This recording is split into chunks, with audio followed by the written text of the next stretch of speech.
Bonjour à tous. Alors, nous allons aborder la maison 10, donc qui est celle de l'accomplissement. Il s'agit de diriger votre vie en fonction de vos propres croyances et vos propres valeurs.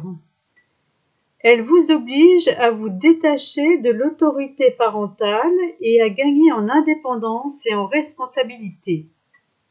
La maison 10 se trouve en haut de la carte du ciel natal, nommée également milieu du ciel. Elle incarne le principe masculin, celle du père, une force fondamentale, ou tout du moins un homme très puissant et d'une grande influence. Elle peut aussi représenter l'homme dans la vie d'une femme. D'un autre côté, on peut l'associer également à celle de la femme, donc de la mère. Donc, en fait, il s'agit plutôt de l'axe de la maison 4 et de la maison 10, la maison 4 qui lui fait face, car on étudie toujours un axe en astrologie, jamais une maison toute seule. Et donc, on pourrait en conclure que l'axe maison 4-10 correspond aux parents. Alors, cette maison est associée au signe du Capricorne. Donc, on va retrouver les caractéristiques de ce signe, qui sont l'endurance, la froideur, l'ambition, gravir les échelons petit à petit. Ça symbolise également la gloire, la réputation, le standing, la vocation, la carrière et la renommée. Cette maison a pour thème la possession du monde, être au sommet. Elle représente le travail, les acquisitions, ce que l'on récolte. C'est l'héritage que vous laisserez derrière vous. On parle de destin personnel et le besoin de le réaliser jusqu'au bout. C'est savoir se prendre en charge et ne pas devenir un ou une assistée. C'est votre place dans le monde en général, ce que vous avez à faire. Il faut regarder également le maître de votre maison 10, qui va représenter le type d'activité où il s'agira d'accentuer pour avancer sur le chemin de votre achèvement. Donc la force vitale symbolisée par cette planète est la source à laquelle s'abreuver dans la recherche du pouvoir nécessaire pour accomplir votre destinée ou l'œuvre de votre vie. Donc la maison du maître de la 10 donne des indications sur le type de profession qui est la plus proche de votre vocation et où vous pourrez apporter votre plus grande contribution à la société. Alors, qu'est-ce que la maison 10 peut vous révéler si vous avez ces planètes-ci ? Un soleil bien aspecté, capacité à s'élever sur l'échelle sociale ou professionnelle et réussite professionnelle, besoin de se construire une situation stable et solide, forte présence du père ou du partenaire. Un soleil mal aspecté, sujet carriériste à l'extrême, et prêt à tout pour réussir. Isolement, froideur, solitude. La lune bien aspectée, position propice à la reconnaissance, à la popularité ou à l'épanouissement personnel. Les femmes influenceront votre vie, les mères, les copines. Une lune mal aspectée. La carrière est faite de haut et de bas. La mer est distante. Difficulté à garder les pieds sur terre.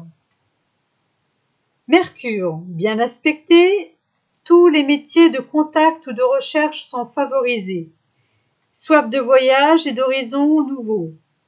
Adaptabilité, aisance dans les échanges, accumulation de connaissances.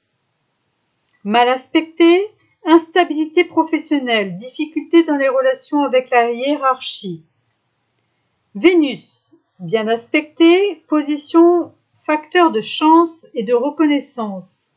Personne aimable, sociable, chaleureuse et affectueuse. Importance de la vie amoureuse. Mal aspecté, besoin de plaire à l'extrême. Narcissisme, tendance à l'exagération, personnalité théâtrale.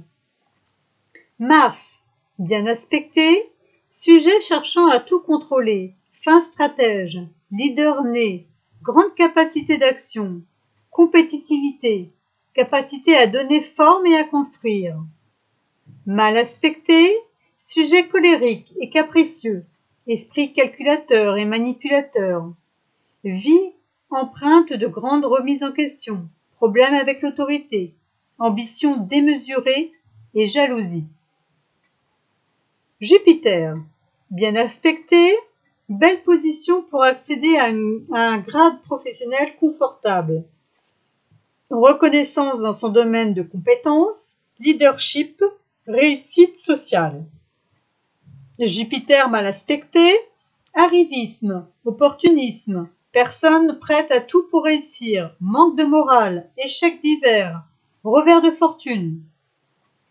Saturne, bien aspecté, personnalité rationnelle et concrète, goût de l'effort et du travail, évolution professionnelle, évolution professionnelle lente et solide, leadership, prédisposé à des hautes fonctions.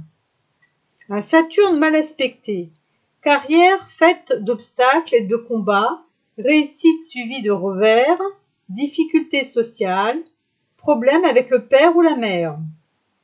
Uranus, bien aspecté, sujet avant-gardiste, éclairé, indépendant, inventif et original.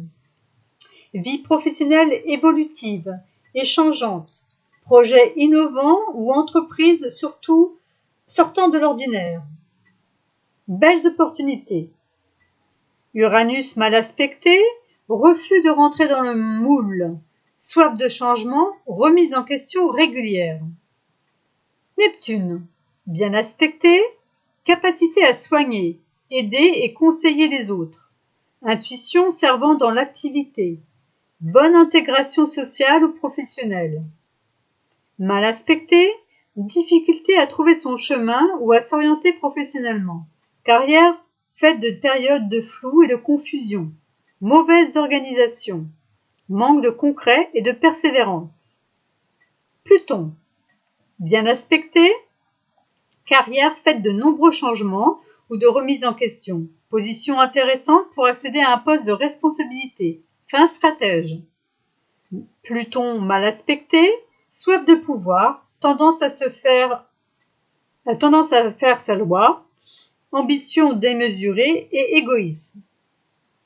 Alors, n'oubliez pas qu'un thème se regarde dans son ensemble. L'astrologie est subtile et demande des heures d'observation et d'analyse. C'est à vous de ressentir avec votre cœur ce qui est juste et bon pour vous parmi les différents courants astrologiques existants. Je vous dis à bientôt!